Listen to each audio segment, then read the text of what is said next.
Step into Value Zone Hypermart Patancheru మిమ్మల్ని అడ్డు తొలగించుకోవాల్సిన అవసరం ఎవరికి ఉంది?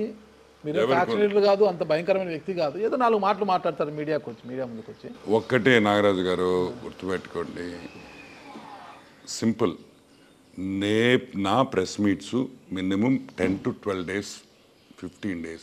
ఈ 15 daysలో మేము చేసే ఎక్సర్సైజ్, మేము ఇండోసాల్ ప్రాజెక్ట్స్ బయట తీసాం. ఎవరికి తెలియదు దాని సంగతి, మొత్తం బయట పెట్టామా? ఈరోజు Indosol is the biggest scam. TDR bonds బయట పెట్టాం, బిగ్గెస్ట్ స్కామ్. FAO ఐపాక్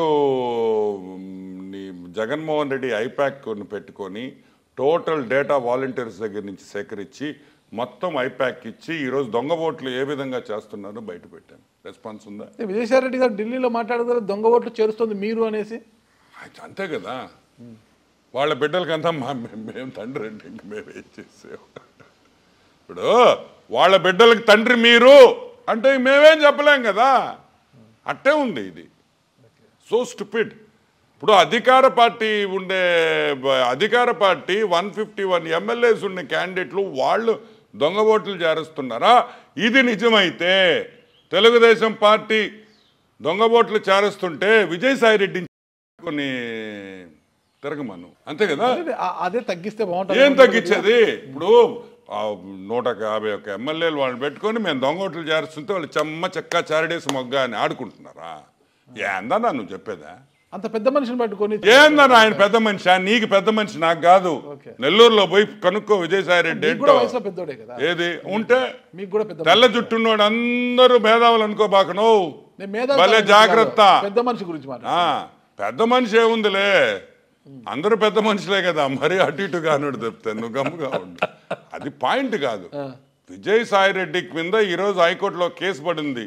నువ్వు ఒక చార్టెడ్ అకౌంటెంట్ కూడా పనికిరావని. ఆమె కరెక్ట్? రీసెంట్గా ఎక్కడ చదివినా నేను. సో ఈ పెద్ద మనుషులు వీళ్ళు చాలా చూసేసామన్నా. నా 16 CBI కేసులు ఉన్నోడు పెద్ద మనిషి ఏంది?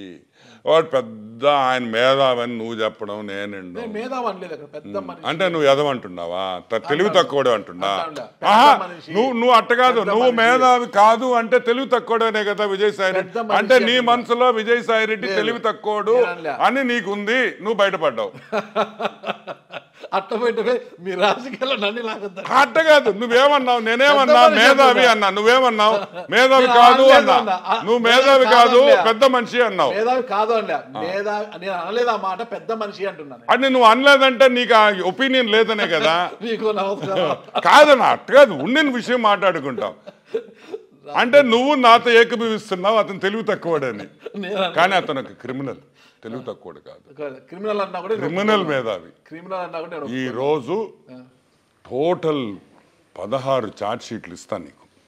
నా దగ్గర ఆ డాక్యుమెంట్ ఉంది. తీయండి, ఫ్రిడ్జ్ లో పెట్టారు అవన్నీ. కాదు కదా, ఫోన్లో ఉంది. నేను సెండ్ ఇట్ టు యు. ఒక్కసారి చూడు, వెరీ వెరీ ఇంట్రెస్టింగ్. అసలు ఈ కంపెనీస్ పెట్టడం ఏంది అంటే నాకు కొంచెం ఈ బిజినెస్ ఇది ఛార్జ్ షీట్ ఫైల్ అయినంత మాత్రాన వాళ్ళంతా తప్పు చేసిన వాళ్ళేనా? ఇప్పుడు అదే కదన్నా. ఇప్పుడు ఛార్జ్ షీట్ ఫైల్ చేసాము, దొంగ ఎవరో దొరుకుతీ ఒకటి, నీకు మీద ఒక నాగరాజు దొంగతనం చేశాడని ఒక కేసు ఉండొచ్చు. 20-30 కేసులుంటే ప్రజలు ఏమనుకుంటారు? 20-30 కేసులుంటే ప్రజలు ఏమనుకుంటారు చెప్పండి? అప్పుడు బనాయించినట్టు అంటారు కదా. ఏందన్నా బనాయించేది? ఎవడు బనాయించాడు? దేనికి? ఇప్పుడు 10 ఏళ్ళు అయింది, ఒక్క కేసుకు కూడా పోవటం లేదు. అన్ని ఇట్టే చేస్తాడు. కోడికత్తి కేసు అన్న, కోడికత్తి కేసు దట్ బాయ్ శ్రీనివాస్ 5 ఏళ్ళు అయింది, 5 years నుంచి జైల్లో ఉన్నాడు. మానవత్వం ఉన్న మనిషి, వాడికి బెయిల్ అన్న ఇప్పించాలా, లేకపోతే నువ్వు కోర్టు కన్నా అటెండ్ కావాలి. తెలియాలి కదా, అతను చేయలేదని తెలియాలి కదా. ఏది అసలు కోర్టు కేసు నడిపిస్తే కదా, నువ్వు వస్తే కదా, నువ్వు సాక్ష్యం ఇస్తే కదా. 5 ఏళ్ళు పడద్దా నీకు సాక్ష్యం ఇచ్చేదానికి? అబ్బాయి 5 ఏళ్ళు అయింది, ఇప్పుడు పాపం ఏదో హైకోర్టుకు పోయాడు. I hope he gets bail. చేశాడా లేదా తప్ప పక్కన పెట్టానా? రాజ్యాంగ ప్రకారం 60th డేకో 90th డేకో he has to get bail. 5 ఏళ్ళ నుంచి ఎందుకు బెయిల్ రాకుండా? పాపం తప్పు కదా. వాళ్ళ ఫ్యామిలీ 5 ఏళ్ళు అంటే ఒక ఆల్మోస్ట్ ఒక టికెట్ అయిపోతుంది అని నువ్వు రాలేను, నాకు సెక్యూరిటీ ప్రాబ్లము. అసలు ఎందులో ఆ మనిషి గురించి అనుకుంటేనే విరక్తి పుట్టుతుంది.